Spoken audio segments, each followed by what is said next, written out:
invested in several markets.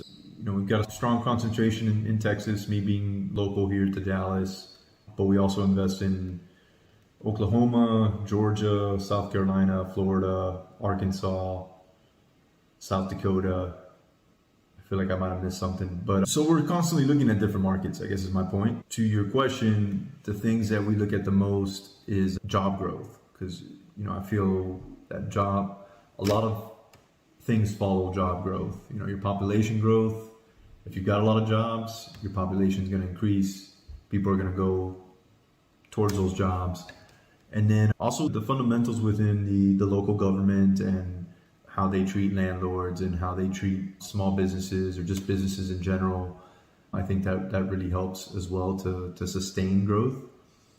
Those are the kind of high level numbers we look at. And then after that, we dig in a little further, especially in the micro market, that sub market of the deal that we're looking at is, and crime is something we like to look at a lot. You can always fix up an apartment, but it's kind of hard to fix up an entire area around an apartment, right?